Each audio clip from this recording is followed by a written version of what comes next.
Hi everybody, welcome back to another gaming video. This is not just any video, it's the 20th birthday of the Sega Dreamcast. Yes, September 9th, 1999, the Sega Dreamcast launched and set records as far as video game system sales. I became a big fan of the Sega Dreamcast shortly after the launch. I got back into console gaming shortly beforehand, and really what got me interested was actually the Sega Saturn, which was essentially considered a flop by many. I started looking into playing on the Saturn. I started picking up a lot of regular games you can find pretty much on the cheap, things like Virtua Cop, Virtua Fighter 2, and I absolutely just loved it. I got into eBay. This was probably about 98 or so, 1999, importing games from Japan and seeing all the great games that came out in Japan but never made it to the States. And so the Dreamcast came out, and there were some interesting games. I remember going to a Sears and playing on a kiosk, and I was completely blown away by the first game I ever played on Dreamcast, and that was Dead or Alive 2. So Dead or Alive 2...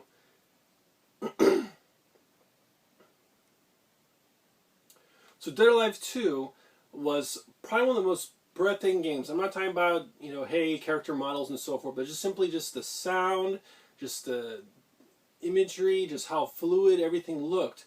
I really enjoyed playing Virtua Fighter 2. That was probably my go-to game on the Sega Saturn. But seeing Dead or Alive 2 in action, a game that only came out just a couple of years after the Virtua Fighter 2 on the Sega Saturn, was just simply amazing what arcade quality could be had on a home console. I remember, actually, funny story, I had actually picked up this game. I was trying to find the best deal I could, and I bought it on eBay. Sadly enough, I'm not sure if you can tell the difference between these two. This is actually the real one. This is actually a bootleg.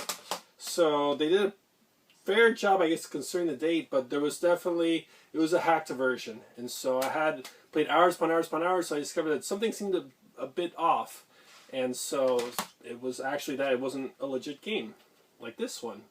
So nevertheless, I enjoyed the game. The bootleg version was actually based upon the Japanese version, which I ended up finding years down the road when I was stationed in Japan. But definitely, as far as my first amazing experience had to have been playing Dead or Alive 2. Not to be outdone, and certainly a great game in its own right, was Soul Calibur. Soul Calibur.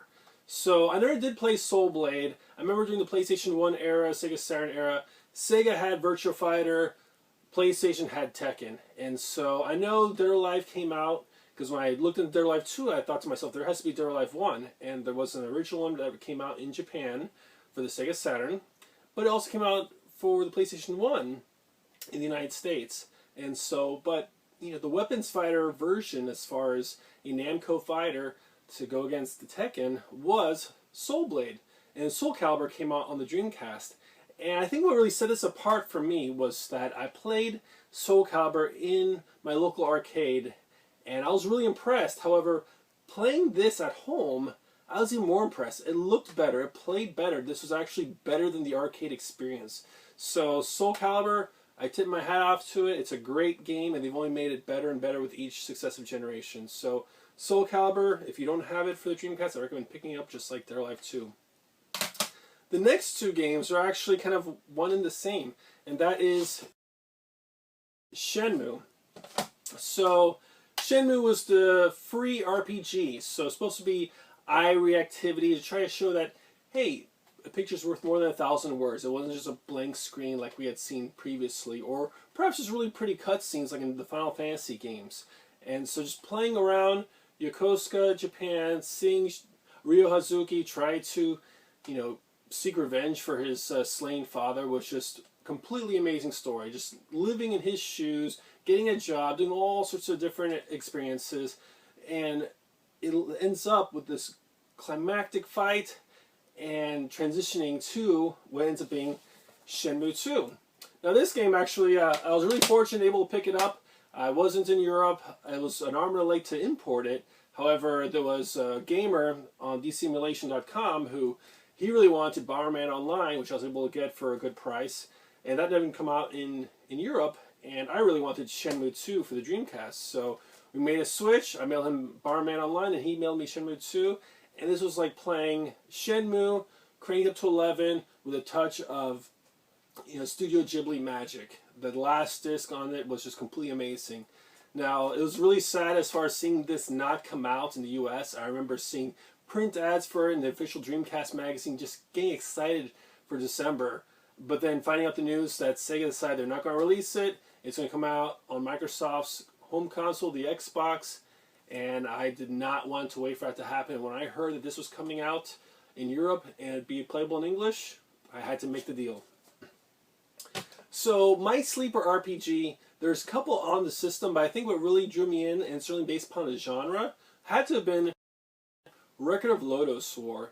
Now, I had watched the animes back in the day when this would have been out, and what really set this apart was that it was kind of like the only Diablo-style RPG to play. Now, I had never played Diablo because at the time my PC wasn't up to snuff to play it, and so there were a lot of people comparing it to Diablo 2 in gameplay, and so I was really interested to see, hey, how close is this to the anime, and how much was it closer to, say, not as anime-like.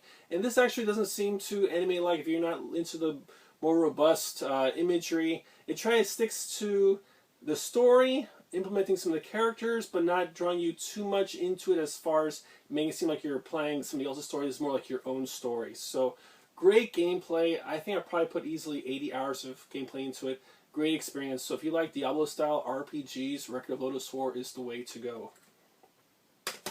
And then, even though the Dreamcast was only around for essentially 2 years in the United States, it had a fair number of pretty good RPGs. And certainly one that's been in the news recently because of a port is Grandia 2. So Grandia came out in Japan on both the Sega Saturn and the PlayStation 1. Unfortunately, we only got the PlayStation 1 version in the United States. However, Grandia 2 was initially console exclusive on the Dreamcast, and if you had on the PS2 and you compare it with the Dreamcast version, the Dreamcast far and away was a superior version.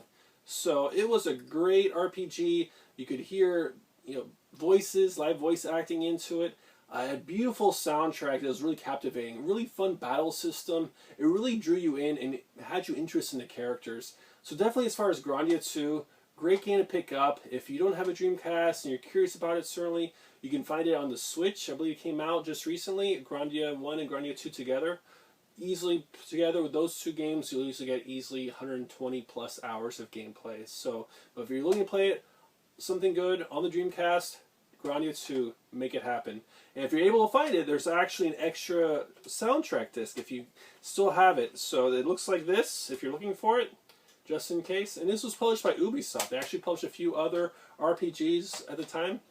So it was a pretty good time as far as being a Dreamcast fan.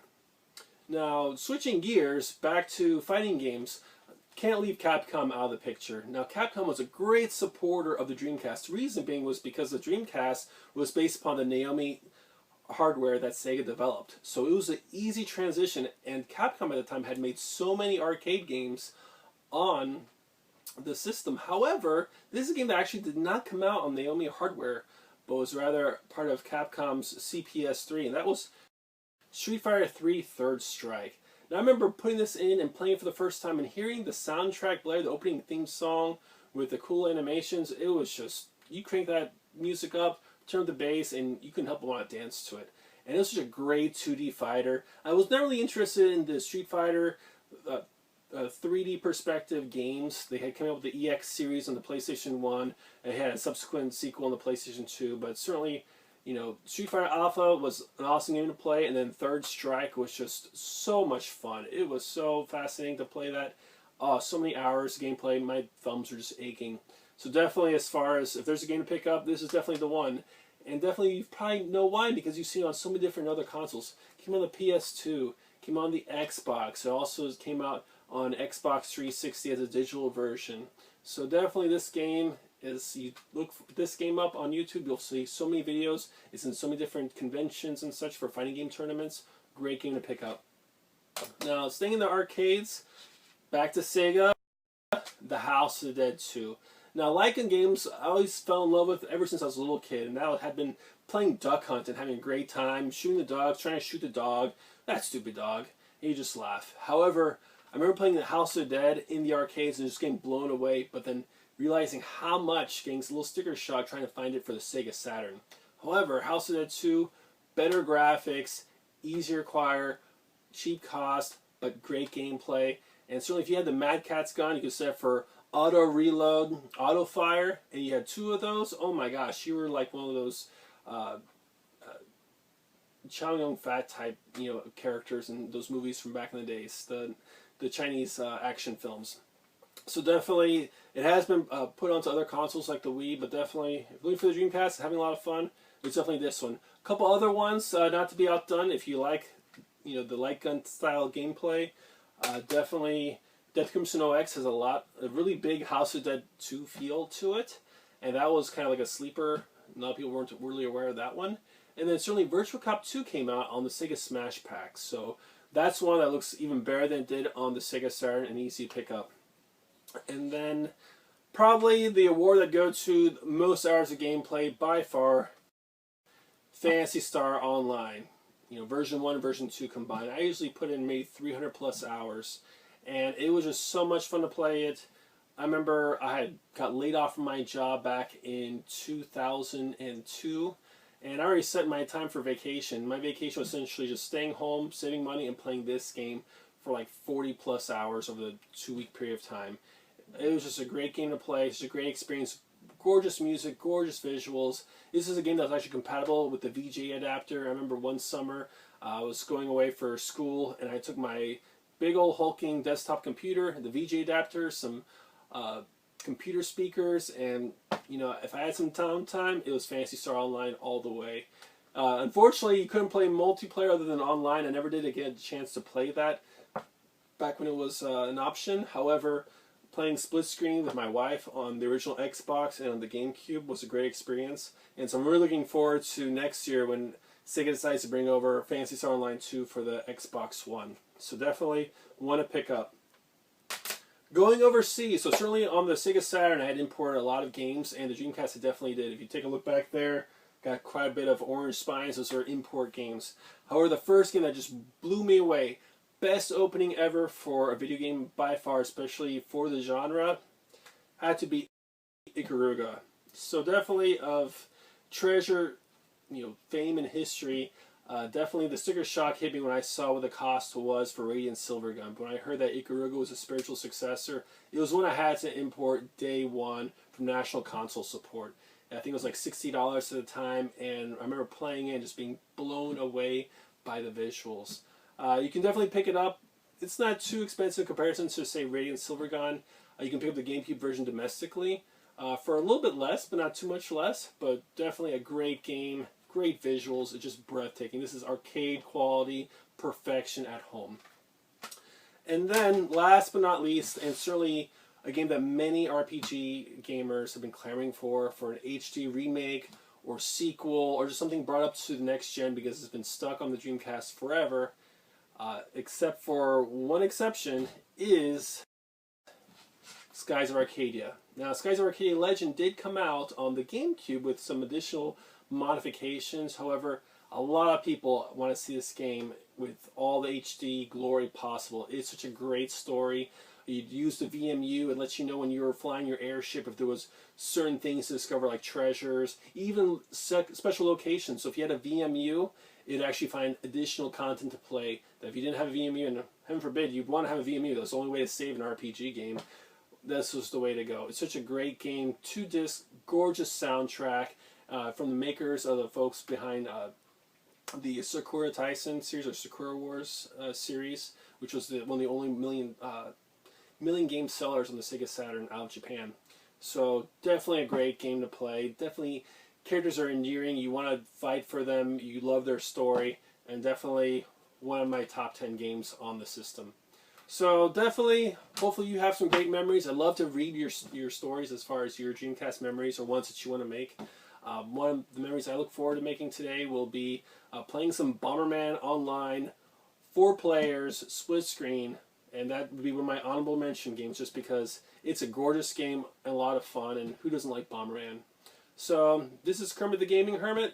It's been a great time, great 20-year ride. I look forward to the next 20 years afterwards. Take care.